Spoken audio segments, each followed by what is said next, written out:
Good morning students. आज हम BA part third की द्वितीय प्रश्न पत्र प्रमुख पश्चिमी राजनीतिक विचारकों में हॉब्स के राजनीतिक विचारों का अध्ययन करेंगे। इससे पूर्ववर्ती व्याख्यान में हॉब्स ने मानव स्वभाव, प्राकृतिक अवस्था, प्राकृतिक नियम, प्राकृतिक अधिकारों के बारे में जो अपने विचार दिए हैं उनका अध्ययन हमने किया था। आज हम अध्ययन करेंगे कि हॉब्स के अनुसार राज्य की उत्पत्ति कैसे हुई। हॉब्स एक बुद्धिवादी चिंतक हैं और वो यह मानते हैं कि जब मनुष्य एक बार यह जान लेता है कि जो पाश्विक प्रवृत्तियां हैं वे पाश्विक प्रवृत्तियां उसके अंत का कारण बन सकती हैं, तो फिर विवेक उसे मार्ग दिखाता है। जो हमने पढ़ा, प्राकृतिक दशा में मनुष्य की पाश्विक प्रवृत्तियां थीं और वे पाश्विक प्रवृत्तियां व्यक्ति को एक ऐसी राह की ओर धकेल रही थी जहां उसका जीवन, उसकी संपत्ति कुछ भी सुरक्षित नहीं था। हॉब्स ये मानता है कि अगर मनुष्य शांति प्रिय होता तो वह बिना समझौते के ही रह जाता, क्योंकि शांति प्रिय होता तो कोई तनाव नहीं होता, किसी तरह की हिंसा नहीं होती। लेकिन मनुष्य ऐसा नहीं है, वो अपनी भावनाओं पर कोई नियंत्रण नहीं रख पाता है। उसकी जो स्वार्थी प्रवृत्तियां हैं वे हमेशा संघर्ष को जन्म देती हैं। इसीलिए उसे एक ऐसे समुदाय की आवश्यकता है जो उसके व्यवहार को नियमित और नियंत्रित कर सके। हॉब्स स्वीकार करते हैं कि एक ऐसी संस्था की आवश्यकता है जो प्राकृतिक नियमों को लागू कर सके और जो लोग प्राकृतिक नियमों का उल्लंघन करते हैं उन्हें वो दंड दे सके। हॉब्स इस बात को स्वीकार करते हैं कि प्राकृतिक नियम के अनुसार सब व्यक्ति अगर नियंत्रित रहकर कार्य करेंगे तभी समाज में व्यवस्था हो सकती है, और इस व्यवस्था को स्थापित करने वाली जो संस्था है वह राज्य है। यानी सब लोगों को, हॉब्स का मानना है कि सब लोगों को जब यह लगने लगा कि समाज को नियंत्रित करने के लिए कोई ऐसी संस्था होनी चाहिए जो विधिवत रूप में प्राकृतिक नियमों को लागू कर सके, तब राज्य का निर्माण हुआ। इस संबंध में वो कहते हैं कि एक राज्य की स्थापना तब होती है जब अनेक व्यक्ति एक दूसरे से यह समझौता करते हैं कि समस्त व्यक्ति उस व्यक्ति अथवा व्यक्ति समूह के कार्यों को अपना कार्य समझेंगे जिसे उनके अधिकांश भाग ने अपना प्रतिनिधि चुना है, चाहे उनमें से किसी ने उसके पक्ष में मत दिया हो या विपक्ष में मत दिया हो। इस समझौते का एकमात्र उद्देश्य यह है कि मनुष्य शांतिपूर्वक और दूसरों के विरुद्ध सुरक्षित रहे।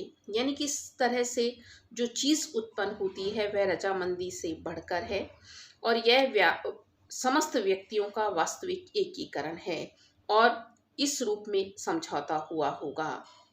इस संबंध में कहते हैं कि समझौता जब हुआ होगा तो सबने यह कहा होगा कि मैं इस व्यक्ति या व्यक्ति समूह को अपने समस्त अधिकार इस शर्त पर समर्पित करता हूं कि तुम भी अपने अधिकार इसको इसी तरह समर्पित कर दो। यानी सबने यह कहकर कि मैं अपने प्राकृतिक अधिकारों का समर्पण कर रहा हूं, यह कहकर सबने अपने अधिकारों का समर्पण एक सत्ता को कर दिया और फिर एक प्रभु सत्ता का निर्माण हुआ और जो प्रभु सत्ता बनी उस प्रभु सत्ता के माध्यम से एक सुदृढ़ शासन व्यवस्था निर्मित हुई। समझौते सिद्धांत की कुछ विशेषताएं हैं जो कि इस प्रकार हैं। पहला है, राज्य सुरक्षात्मक भावना पर आधारित है, यानी राज्य की स्थापना सुरक्षा के लिए हुई है, यानी व्यक्ति को सुरक्षित जीवन देने के लिए राज्य को स्थापित किया गया है। दूसरा है, समझौता सामाजिक और राजनीतिक दोनों ही प्रकार का है, यानी इस समझौते में समाज का भी निर्माण हुआ और इस समझौते में राज्य का भी निर्माण हुआ। तीसरा है, यह समझौता सामाजिक है, सरकारी नहीं, यानी सरकार समझौते के बाद बनी है, समझौते से पहले कोई सरकार नहीं थी, तो इसीलिए यह समझौता केवल एक सामाजिक व्यवस्था के अंतर्गत हुआ है।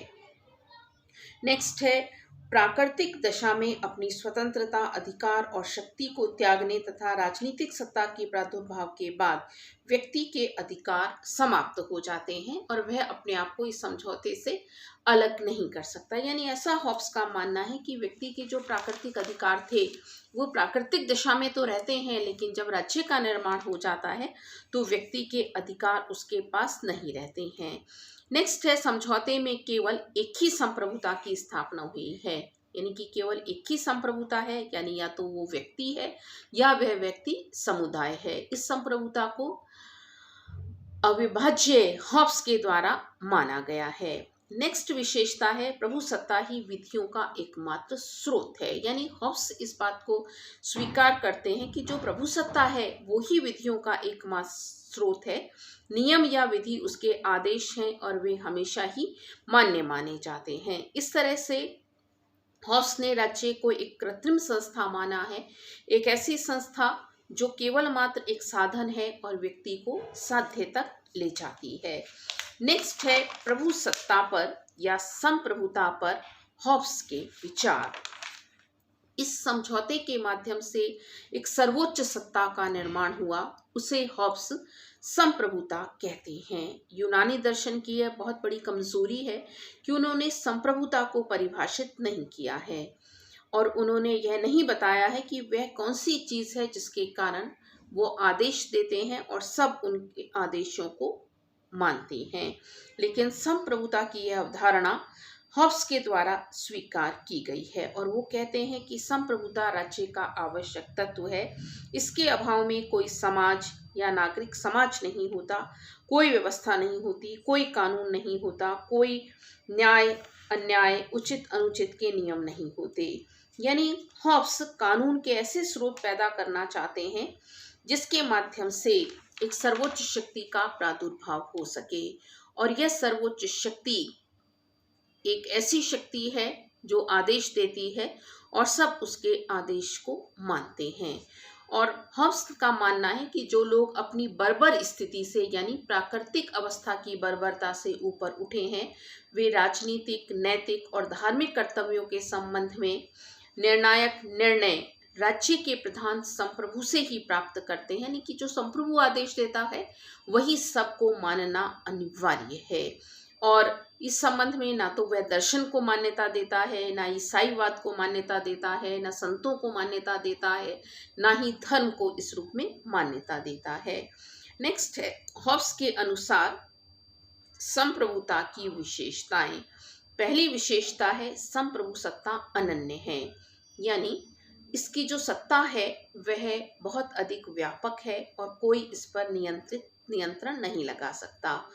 दूसरी विशेषता है, संप्रभु सत्ता अन्याय नहीं करती। यानी कि ये जो संप्रभु सत्ता है यह हमेशा न्याय करती है, इसके द्वारा कभी भी अन्याय नहीं किया जाता। नेक्स्ट है, संप्रभु को कभी दंड नहीं दिया जा सकता, जिसमें संप्रभुता निहित है। क्योंकि वो कोई गलत काम करती ही नहीं है तो इसीलिए उसको दंड नहीं दिया जा सकता। नेक्स्ट है, संप्रभुता नागरिक समाज का अनिवार्य अंग है। यानी कि जो संप्रभुता है वह नागरिक समाज का अनिवार्य अंग होती है, यानी कि नागरिक समाज में आवश्यक होती है और अनिवार्य होती है। नेक्स्ट है, युद्ध और शांति की निर्णायक। यह युद्ध और शांति की निर्णायक होती है, यानी कि युद्ध भी यही करती है या संप्रभु सत्ता को ही युद्ध करने का और शांति स्थापित करने का अधिकार होता है।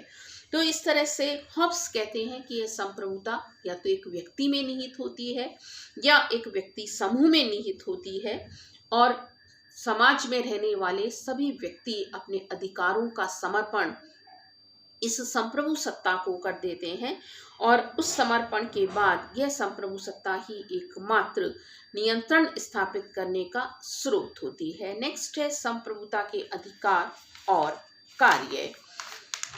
पहला अधिकार है, संप्रभु विधायक है। यानी जो संप्रभुता है वह कानून का निर्माण करती है, कानूनों का एकमात्र स्रोत है। इसके द्वारा बनाए गए कानून बाध्यकारी होते हैं, सभी को अनिवार्य रूप से इन कानूनों का पालन करना पड़ता है। कानून वे हैं जो नागरिकों को सही और गलत के बारे में बताते हैं, वैध और अवैध की जानकारी देते हैं। नेक्स्ट है संपत्ति पर नियंत्रण। संपत्ति यूं तो प्राकृतिक अधिकार है, लेकिन चूंकि व्यक्ति ने अपने अधिकारों का समर्पण कर दिया है, इसीलिए जो प्राकृतिक जो संपत्ति है उस पर भी संप्रभुता का एकाधिकार है। विचारों पर नियंत्रण। विचारों और सिद्धांतों के संबंध में अंतिम निर्णय संप्रभु का ही होता है और संप्रभुता ही व्यक्ति के विचारों को नियमित और नियंत्रित करती है। राज्य में कौन सी विचारधारा स्वीकार की जाएगी, कौन सी विचारधारा स्वीकार नहीं की जाएगी, कौन से विचार विध्वंसकारी हैं, कौन से नहीं, इसका निर्णय भी संप्रभुता का है। नेक्स्ट है न्याय का स्रोत। संप्रभुता न्याय का स्रोत है।